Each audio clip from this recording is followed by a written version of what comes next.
भद्रं कर्णभिः शृणुयामदेवाः भद्रं पश्येमाक्षभिर्यजत्राः स्थिरैरङ्गैस्तुष्टुवागुंसस्तनूभिः व्यसेमदेवहितं जनायुः। ॐ शान्ति शान्ति शान्तिः। हरि ओम तत्सत्।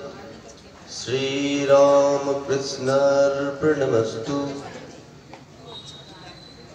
আজকে আমরা সবাই উপনীত হয়েছি মাতা বন্দনাপুরী দেবীর শতবর্ষ জয়ন্তী উৎসব উপলক্ষে। মঞ্চে উপরিবিষ্ট মাতাজীগণ এবং মঞ্চের সম্মুখস্থিত স্তোত্রীমণ্ডলী, আমার পাশে উপবিষ্ট অধ্যাপক অরিজিৎ সরকার, বিশেষ করে এই মঞ্চে আসীনা আমার পরম শ্রদ্ধা অধ্যাপিকা ডক্টর বন্দিতা ভট্টাচার্য মহাশয়া, তাকে আমি সশ্রদ্ধ নমস্কার। এবং এই মঞ্চে উপবিষ্ট রয়েছেন বরিষ্ঠ মাতাজিরা, তাদেরও আমার যথাযথ শ্রদ্ধা ভক্তি নমস্কার। এবং মঞ্চের পাশে উপবিষ্ট রয়েছেন শ্রদ্ধা মাতাজিগণ এবং এই মঞ্চের ভিতরে বসে রয়েছেন এই আশ্রমের যিনি অধ্যক্ষা মাধুরী পুরী দেবী মাতাজিকেও আমার সশ্রদ্ধ নমস্কার। আমরা আজকে যাকে স্মরণ মনন করব বলে এখানে উপনীত হয়েছি, যাকে দীর্ঘকাল দেখেছি কিন্তু মায়ের মতন ছাই চাপা বেড়া, তবে চিনতে পারা মুশকিল বা তারা ধরা দেন না। এরকম জগৎ কল্যাণে বেশ কিছু মানুষের আবির্ভাব ঘটে, যাদের স্নেহ সান্নিধ্যে আসলে মানুষের অন্তর্নিহিত সুপ্ত দেবত্ব জাগরিত হয়, মানুষ ভোগবাদ থেকে ত্যাগবাদে উন্নীত হয়, মানুষের মানবিক সত্তা দৈবিক সত্তায় উন্নীত হয়। তাদের সান্নিধ্যে আসলে মানুষ নতুন করে জীবন খুঁজে পায়। যে মানুষের সান্নিধ্যে এসে মানুষ অমৃত তত্ত্বের সন্ধান পায়, এইরকম একজন বরিষ্ঠ মাতাজি এবং এই আশ্রমের অধ্যক্ষা এই নিয়মে যে শ্রী শ্রী শারদেশ্বরী আশ্রম কলকাতা, তারই একটি শাখা কেন্দ্র এই গিরিডি শাখা এবং নবদ্বীপেও একটি শাখা। এই সব শাখার অধ্যক্ষ একজনই হন। সেই হিসাবে আমি জানি এটুকুই যে মাতা বন্দনাপুরী দেবী এই আশ্রমেরও অধ্যক্ষা ছিলেন এবং তার খুব প্রিয় জায়গা। যেমন আমরা দুর্গা মার জীবন যদি পরিক্রমা করি, দেখব দুর্গা মার অনেক অবদান। তিনি নিজেকে এই আশ্রমের জন্য সব কিছু উৎসর্গ করেছিলেন, জীবন এবং তার যা সম্পদ সবটাই এই গিরিডি আশ্রমের। যেমন কলকাতায় লালজি, তেমনি এখানে রাধা মাধব যিনি রয়েছেন তার চরণে সমর্পিত প্রাণ। শুধু তাই নয়, মাতাজি তো আমাদের কাছে বিশেষ করে দুর্গা মা, তিনি ছিলেন স্বয়ং জগন্নাথ ঘরণী। এও তো আলাদা ইতিহাস। আপনারা সবাই এ বিষয়ে অবগত যে ভগবানের সঙ্গে যার পরিণয় হয় তিনি তো ভগবতী। আর স্বামীজি যার কপালে টিপ পরাতে গিয়ে শিউরে উঠেছিলেন, বলছেন দেবীর তৃতীয় নয়নে আঘাত লাগেনি তো। স্বামীজি যে কটে কুমারীকে পূজা করেছিলেন তার মধ্যে দুর্গা মা অন্যতম এবং তার কপালে তিনি তৃতীয় নয়ন দেখেছিলেন, স্বয়ং দুর্গা দেবীকেই দেখেছিলেন। তাই এই দুর্গা মায়ের বিশেষ স্নেহধন্যা ছিলেন এই বন্দনাপুরী মা। এবং বন্দনাপুরী মা এই দুর্গা মার কাছ থেকে সন্ন্যাস পেয়েছেন, যদিও তার দীক্ষা গুরু ছিলেন শ্রী শ্রী গৌরীপুরী দেবী, গৌরী মা। গৌরী মায়ের তিনি মন্ত্র শিষ্যা ছিলেন বন্দনা মা। এবং বিশেষ করে গৌরী মার সান্নিধ্য, দুর্গা মার স্নেহ সান্নিধ্য, এবং তারপরে যিনি আশ্রমের অধ্যক্ষা ছিলেন সুব্রতাপুরী মা, কমলা মা, এবং তারও সান্নিধ্যে তিনি নিজেকে গড়ে তুলেছিলেন। কিভাবে আশ্রম পরিচালনা করতে হয়, কিভাবে আশ্রমের আধ্যাত্মিক মান বজায় রাখতে হয়, সব কিছু। আমার সৌভাগ্য হয়েছে এই বন্দনাপুরী মাকে দেখার এবং সুব্রতাপুরী মাকে দেখার। দুর্গা মা, গৌরী মাকে আমার স্থূল চোখে দেখার সুযোগ হয়নি, কিন্তু তাদের কথা যখন শুনি বন্দনাপুরী মার কাছে, তখন মনে হয় বন্দনাপুরী মা সেই দিন থেকে আমাদের কাছে নতুন করে আমাদের কাছে উপস্থাপিত করতেন। বন্দনাপুরী মাকে একবার বলেছিলাম আমরা যে যখন স্বামী অভেদানন্দের 150 বছর চলছে, 2016, তা আমি 17 তার কাছে একটি আবেদন জানিয়েছিলাম, এবং সেই সময় স্বামী অভেদানন্দের 150 বছর উপলক্ষে একটি স্মারক গ্রন্থ প্রকাশ করা হয়েছিল। তার কাছে যে সময় আবেদন করলাম তখন স্মারক গ্রন্থটি প্রকাশিত হয়ে গেছে। তা মাকে বলেছিলাম যে মা, আপনি তো অভেদানন্দজিকে দেখেছেন? বলে হ্যাঁ আমি দেখেছি। আমি তার সম্বন্ধে 2-4 কথা লিখে বলে অবশ্যই। তো তিনি এত আগ্রহ ভরে বললেন, এবং এই 2017 তিনি যেদিন এই কথাগুলো বলা মানে শেষ থেকে শুরু করা হলো, তিনি যেদিন ওই শেষ যাত্রায় গেলেন নবদ্বীপে, আমি তার 2 দিন কি 1 দিন আগে আমি গিয়েছিলাম বইটি দিতে। বললেন আমি তো কালকেই চলে যাব নবদ্বীপ। আমি মা তাহলে বলে আমি দেখছি, যদি পারি কালকেই লিখে দিয়ে যাব।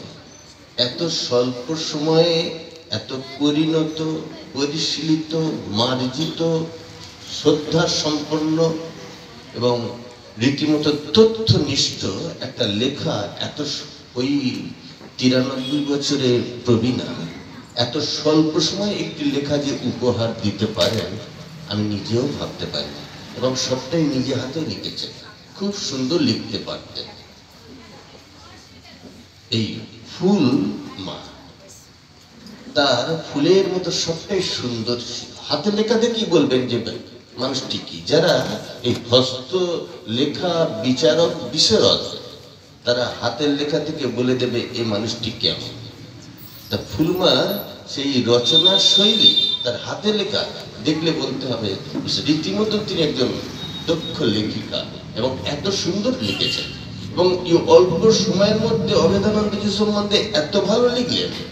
আমি লেখাটার সঙ্গে সঙ্গে বিশ্ববাণী আমাদের যে পত্রিকা, তাতে ছেপে দেওয়া হলো। আমাদের ইচ্ছা আছে পরবর্তী এডিশনে ওই স্মারক গ্রন্থতে ওটা সংযুক্ত করার।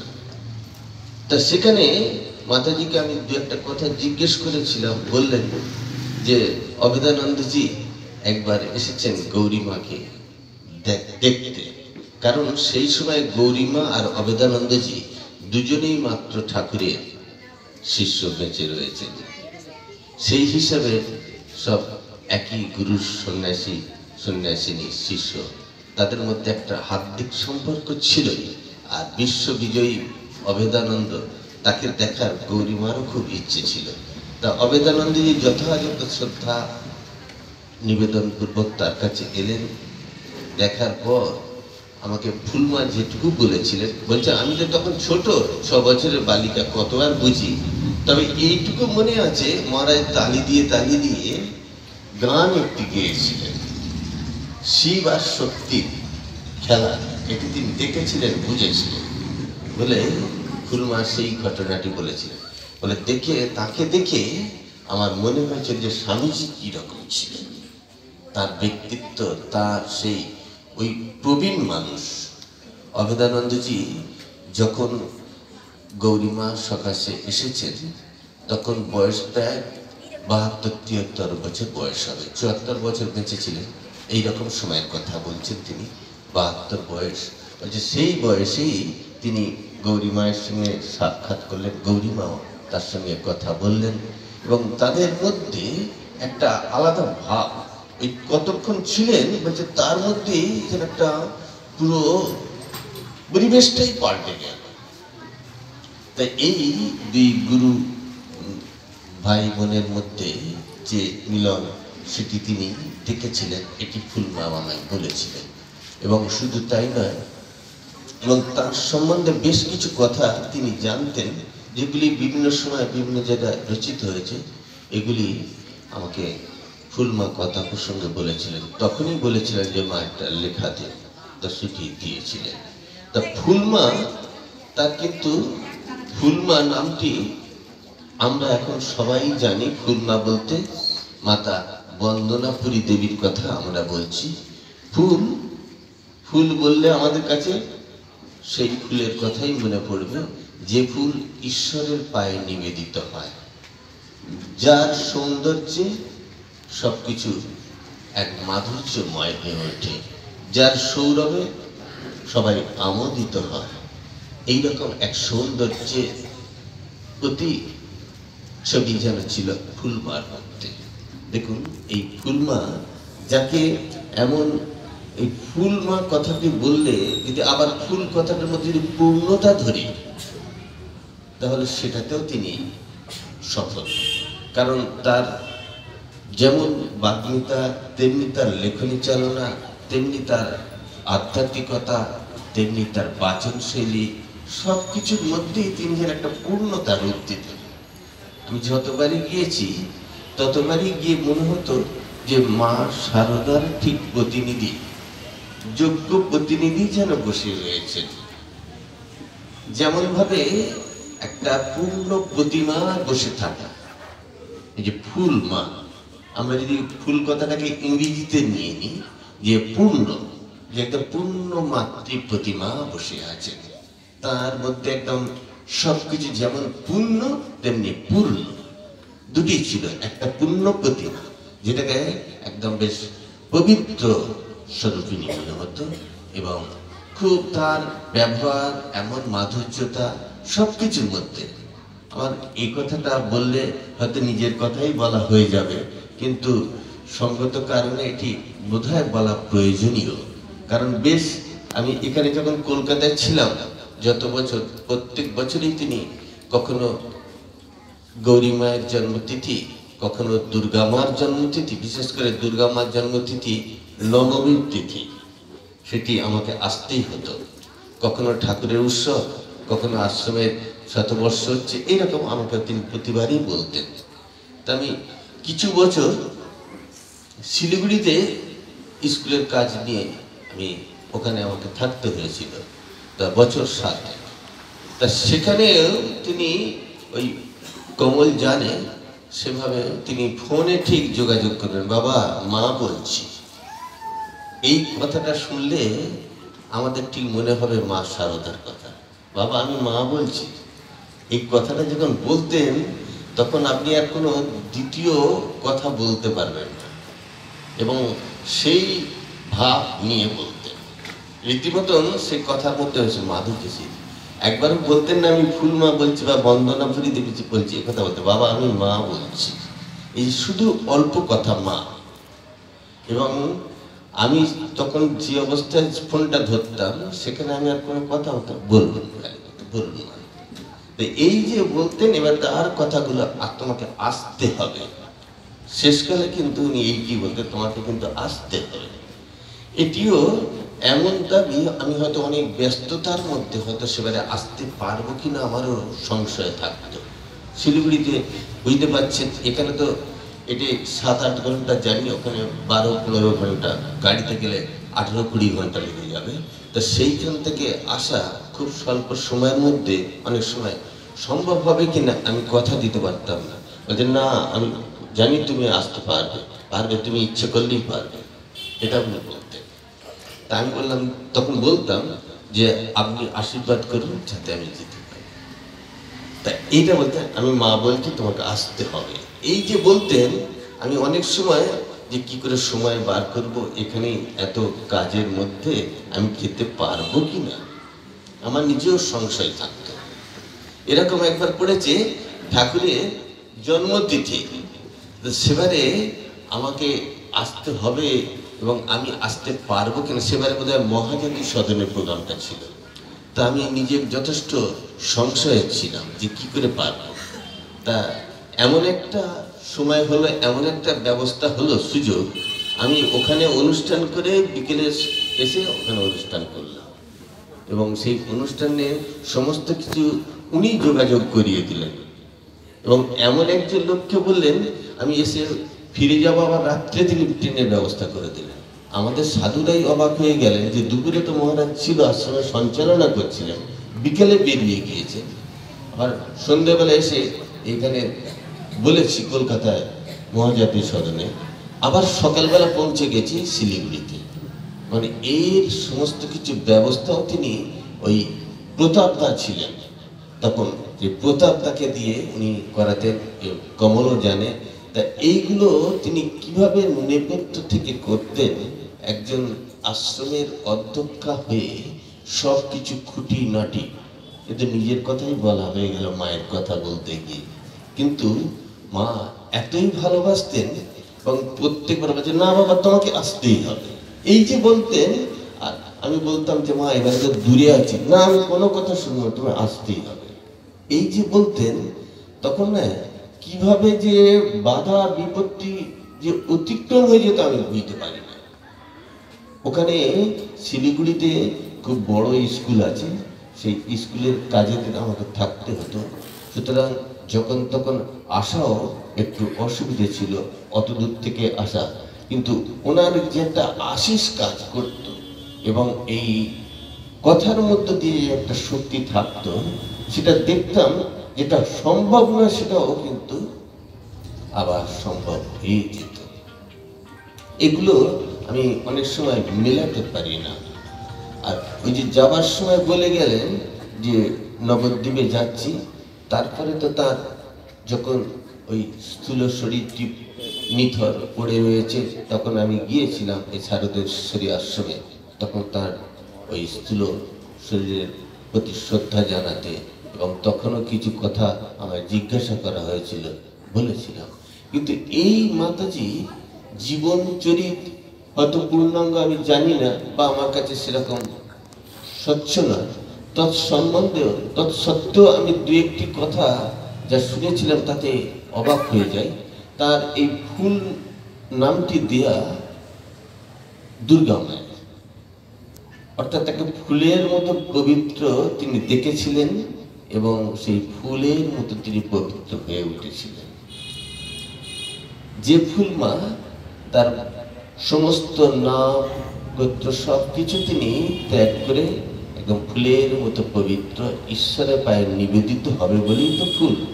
তা সেই ফুল মা সেই রকম এক নিবেদিত প্রাণ, যার শতবর্ষ আমাদের কাছে খুবই এর বিষয়ে তাকে স্মরণ মনন করার একটি সুযোগ, যেমন তাকে শ্রদ্ধা জানিয়ে আমরা এটুকু অন্তত তাকে স্মরণ মনন করার জন্যে আমাদেরও মনে তাকে আবার নতুন করে স্মরণ করা। যদিও তারা তো সেই অর্থে আমাদের থেকে দূরে থাকেন না। যখন কেউ যদি কোনো আশ্রমকে ভালোবেসে থাকে, সেই আশ্রমের মধ্যে তিনি সূক্ষ্মভাবে তার উপস্থিতি আপনারা যারা আছেন তারা নিশ্চয়ই অনুভব করবেন। তা তিনি এই সাধন ক্ষেত্রে এসে থাকতেন, এটি তারও প্রিয় জায়গা ছিল। আমরা বিশ্বাস করি যে তিনি নিশ্চয়ই এখানে আজকে শতবর্ষ উপলক্ষে থাকে আমরা যখন স্মরণ মনন করছি, নিশ্চয়ই তিনি সূক্ষ্ম শরীরে আমাদের কথা নিশ্চয়ই শোনার জন্য আবারও হয়তো বলছেন, বাবা এখনো তোমায় সব কথা বললেন, আরো কিছু বলতে হবে। আর তোমাকে আবার বলতে হবে, এরকম বলবে। আমি হয়তো বলে যাবার সময় যখন যেতাম তখন বলতে, সামনে উৎসবে কিন্তু তোমাকে আসতে হবে, আগে থেকেই বলে রাখতেন। ঠিক এবার আসতে হবে, এই কথায় আমি কখনো না করতে পারিনি। আমার কোনো স্পর্ধা কোনোদিন মনে হয়নি যে এই কাজ আছে ওই কাজে আসতে পারবো না, এটা কিন্তু কখনো আমার মুখ দিয়ে বেরোতেও পারেনি। আমি তো অনেক সময় অনেক জায়গাতেই, যেহেতু রামকৃষ্ণ বেদান্ত মঠের আমাকে তো একটা পদে থাকতে হয়, ফলে অনেক কাজের চাপ থাকে, সেই জন্য আমাকে অনেক সময় যাওয়া আমার পক্ষে সম্ভব হয় না, অন্যান্য সাধুদের পাঠায়। কিন্তু তিনি যখন বলতেন আমি কিন্তু কখনো না করতে পারতাম না। এটি তার প্রতি জানি না কিরকম একটা দায়বদ্ধ বা তার প্রতি শ্রদ্ধা না তার আদেশ, এটাকে কুড়িয়ে নিতেন। এই ফুলমা যতবারই তার কাছে গেছি প্রত্যেকবারই যেন তিনি বলতেন, তোমার মুখে না শুনলে আমার ভালো লাগে না। আমি বলতাম যে প্রত্যেকবারই তো দুর্গা মায়ের উপর বলছি, বলছে দুর্গা মায়ের জন্য আবার দুর্গা মায়ের জন্মতিথিতে আসতে হবে। তাই দুর্গা মায়ের জন্মতিথি নবমী বলে সেদিন একটু সংকোচ হতো যে একই বিষয় বলতে হবে, কিন্তু তিনি বারবার তিনি আসতে বলতেন। এই বিষয়ে একটা লেখো, তা সেটাও আমার উপর একটা কাজ পড়ে গিয়েছিল। যখন সুব্রতাপুরী মায়ের শতবর্ষ হলো তখন এ বিষয়ে একটা তোমাকে লিখতে হবে। তো এইভাবে তিনি আমাকে কাজের জন্য বলতেন, সে কাজগুলো জানি না তার আশীর্বাদই হয়ে যেত। আমি নিজেও অনেক সময় ভাবতে পারিনি, তাই তো সুব্রতাপুরী মাকে বেশ কয়েকবার দেখেছি ঠিকই, তার শেষ যাত্রার সময়ও গিয়েছিলাম, কিন্তু তার সম্বন্ধে অত জানতাম না। তিনি আমাকে কয়েকটি কথা বলে দিলেন, তারপর হয়েও গেল তার সম্বন্ধে দিলেন যে সুব্রতা মা খুব নাকি ভালো সঙ্গীত গাইতে পারতেন এবং মা শারদাকে তিনি সঙ্গীত শুনিয়েছিলেন। এটা ওর মুখ থেকেই শুনেছিলাম, বন্দনামাই বলেছিলেন যে তিনি যখন মা শারদার কাছে যেতেন মা তাকে বলতেন একটি গান গাও তুমি, তো তিনি গান গাইতেন। তা সেই দেখুন এই পরম্পরাক্রমে তাদের মধ্যে একটি শক্তি কাজ করত। তো বন্দনামাও তিনি ভালো লিখতে পারতেন। এই যে আশ্রমে যে সঙ্গীত হয়, তারপরে সে নাটক হয়, এসবগুলো তিনি সব রচনা করতেন। এই যে এক সারসৎ সত্তা তার মধ্যে ছিল, যেগুলো কখনো কখনো কথার মধ্য দিয়ে প্রকাশ পেয়েছে, কখনো কখনো লেখার মধ্যে দিয়ে প্রকাশ পেয়েছে। কাজেই বন্দনাপুরী মাকে এই শতবর্ষে শ্রদ্ধা জানাতে গিয়ে একটি কথা আমাদের উপনিষদের মনে পড়ছে। উপনিষদকার বলছেন জিজি বিশেষ শতংশমা, যে মানুষকে 100 বছর আয়ু দেওয়া হয়েছে। কত বছর বাঁচবে? শতংশমা, শতবর্ষ। আমরা শতবর্ষ কেউ কেউ পূর্ণ করতে পারে, কেউ পূর্ণ করতে পারে না, কিন্তু শতবর্ষ যেন একটা মাপকাঠির মতো। সেই শতবর্ষ আমরা উদযাপন করি কারো জীবদ্দশায়, কারো জীবদ্দশায় নয়, স্থূল শরীর থাকে না যখন সূক্ষ্ম অবস্থা, তখন শতবর্ষ উদযাপন হয়। কিন্তু এই শতবর্ষের দিকে চলতে গেলে আমাদের যে জীবনের মানটিকে উন্নত করা, আমরা তো জগৎ থেকে সবসময় নিচ্ছি, জগৎকে দিচ্ছি কোথায়? আজকে যাকে আমরা শতবর্ষ পরে স্মরণ করছি, তিনি সবটুকু জগৎকে দিয়ে গেছেন। স্বামীজি বলছেন না, জগতে এসেছিস একটা দাগ রেখেছে। তা আমরা দাগ কিভাবে রাখবো? আমরা যত দাগই রাখি না কেন, সব দাগই প্রায় চলে যাবে, থাকবে না। পাথরে লিখলেও নাম ক্ষয়ে যাবে। সেজন্য কি বলছে, এমন নাম লিখতে হবে যা তোমার থাকবে। সুতরাং এমন কাজ করবে যা জগতে তোমার চিরজীবী হয়ে থাকবে। তা আমরা দেখছি বন্দনামা এমন কিছু মানুষকে, এমন কিছু শক্তি, এমন কিছু ভাবে উজ্জীবিত করেছেন, নবপ্রাণে উদ্দীপিত করেছেন, যাদের কাছে তিনি চিরস্মরণীয় হয়ে থাকবেন। আমরা যখনই শারদেশ্বরী আশ্রমে যাই তখনই তার কথা মনে পড়ে, এবং আরো আরো অনেক মাতাজির কথা মনে পড়ছে এই প্রসঙ্গে। আমরা যখন যখন সুব্রতাপুরী মা শরীর গিয়েছেন বা তার পরে পরে যখন যেতাম, তখন একজন মাতা ছিলেন নন্দিতা মা। ওরে বাবা, তাকে আমরা রীতিমতো সমীহ করে সব সাধুরা কথা বলতেন। এবং তিনি যথেষ্ট প্রভাবশালী এবং খুব ব্যক্তিত্বময়ী, দেখে ঠিক যেন গৌরীময়ের ঠিক সুযোগ্যা যেন সন্তান বলে মনে হতো। তিনি একবার এই গিরিডি আশ্রমিক অনুষ্ঠান উপলক্ষে আমাদের সব সাধুদের নিয়ে এসেছিলেন। তা তাকে দেখে ওই রকম মনে হতো। তা এই নন্দিতামা আর বন্দনামা ওনার সমসাময়িকী প্রায় ছিলেন। যাই হোক, তাকেও আমরা এখন তাকে পাবো না, তিনি স্থূল শরীরে নেই। তা মাতাজিদের কাছে যতবারই যাই ততবারই নত মস্তকে আমাদের মনে হয় যে তারা আমাদের ভেতরটা সব দেখতে পান। গান্ধারী যেমন তার সেই দুর্যোধন, সে সুপুত্র কুপুত্র যে পুত্রই বলুন না কেন আপনারা, তাকে তিনি শক্তি দিতে চেয়েছিলেন। সে যদিও নেবার জন্য প্রস্তুত ছিল না, কিন্তু তিনি দিতে চেয়েছিলেন। আমরা এই মাতাজিদের কাছে যখনই আসি তারা কিন্তু আমাদের স্নেহ ভরে সব কিছু আমাদের দেন, দেখতে পান, বুঝতে পারেন, কিন্তু আমরা কতটা নিতে পারি। বন্দনামা তার জীবনে সব কিছু তিনি উজাড় করে দিয়ে গেছেন তার এই শিষ্য সন্তান, এই আশ্রমকে, এবং আপনি আমি যারা তার স্নেহ সান্নিধ্যে গেছি আমাদেরকেও তিনি দিয়ে গেছেন, কিন্তু আমরা কতটুকু নিতে পারলাম।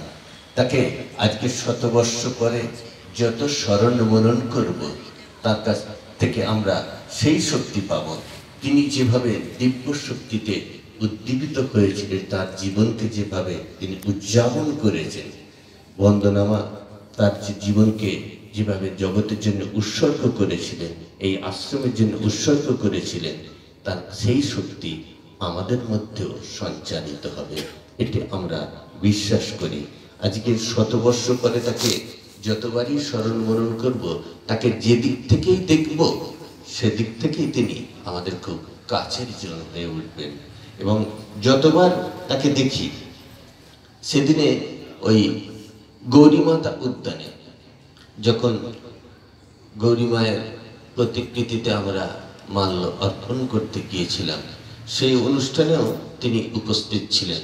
তারই নেতৃত্বে ওটি হয়েছিল বোধহয়।